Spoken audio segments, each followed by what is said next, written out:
Yes. They love you. Oh, thanks. So, God's Club back together? Yeah, we're going to do... well, it's 30 years next year, and Get away. it feels like a sort of bit of a milestone, and sort of I think we should, really, because I think the only other opportunity would be at 60, which I think, not for me. Well, that's 30 years since you got together. Since the day we started, And how long has it been since you've actually performed together? Well, we did a reunion about 12 years ago, which was fun to start with. I like the way you tailed that sentence. Well, it did, because I think it went on a bit too long, but I think now we're all a bit more grown up, we're all much friendlier, so I think this is going to be fun. Do you include you in that? Yeah, absolutely, yeah. I mean, I instigated this. I think everybody in the band was really surprised when they got the phone call. Well, they were, because you said before that you weren't going to do it, didn't you? I did, and also... they said they were going to get another singer. And they did, and it was a disaster. George,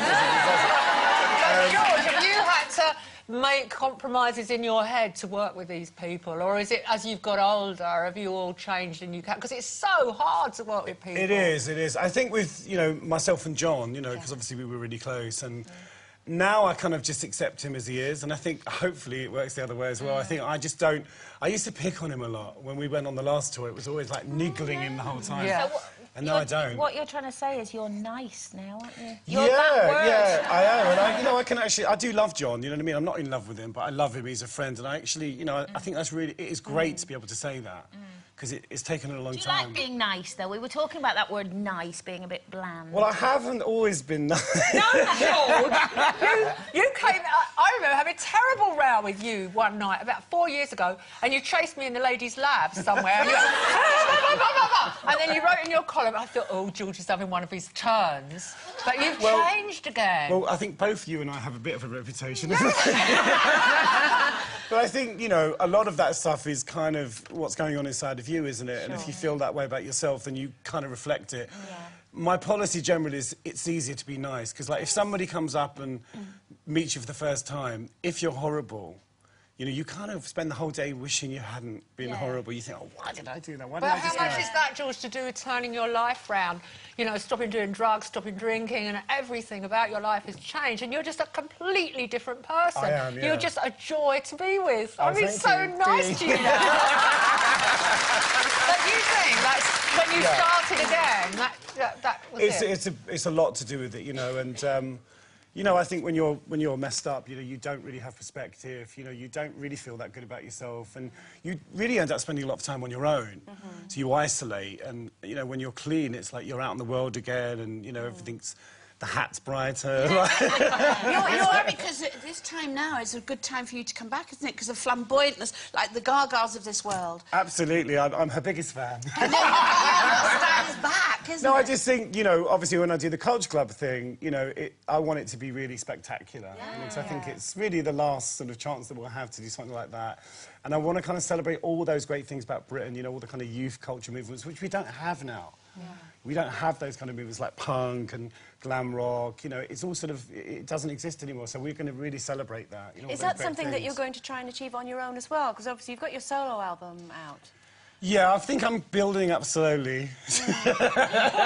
What sort of music? Because obviously you're a very well-renowned DJ as well as performer.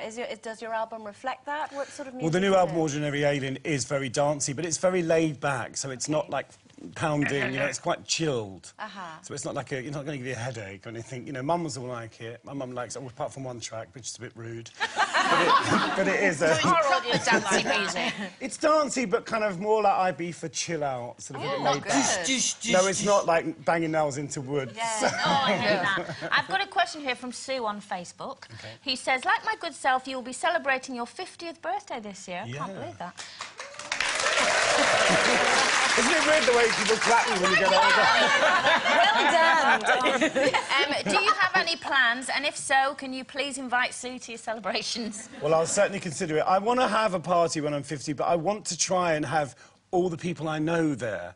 Because a lot of my parties have just about 5 people everywhere, which is always great fun, you know, because it's quite nice to sort of meet new people. But for 50, I think I want to do something where I actually remember to invite everyone I love. Because there's a lot of people. Remember who's there as well this time. To a point. I mean, obviously, I'm happy for people to come along and gate crash, you know, if they look good. You could have style police on the door. Well, you know, probably someone like Philip Salon. Yeah, he'd be brilliant. Just speaking of looking good, you know, you're turning 50 and apparently the survey says that's when you start feeling really great about yourself. Would you say that's true? Well, I would say that as I've got older, I'm lucky because I've kind of got more comfortable with myself, definitely. And a lot of that is, as Janet says, to do with recovery as well. Sure. You know, you see things in a brighter way. But I think, you know, I've got a lot of friends who are like 20 and they panic all the time about the way they look, you know. What's that saying? When you're 20, you've got the face God gave you. When you're 30, you've got the face you created. When you're 40, you've got the face you deserve. So I'm kind of past that stage now, so I better be happy. Now you said that. I better be happy. But I think a lot of it is, you know, I mean, I've never had surgery or any of that stuff. And I don't, if you want to do it, it's fine. But I think I'll just let nature take its course, really. I've got an email here from Joanne who's asking the question, how many hats do you own and do you do your own makeup? I don't do my own makeup. The lovely Christine Bateman does my makeup. I can't do it anymore. I can't be bothered. It's just another stress. I know. I know, it's something you can fail I at. can do it, but I just can't be bothered. What So about she the hats? does it. 'Cause, I mean, the you're so hats are known made for your by hats. Philip Tracy, Yeah. who's a great Irish milliner yes. and very good friend. And luckily, I don't have to pay for them. God bless him. So yeah, I get free hats off Philip, which is great. It's absolutely lovely as ever to have you on. Good Thank luck you. with the album and everything. I'll give you time to go over and perform. Boy George, everyone.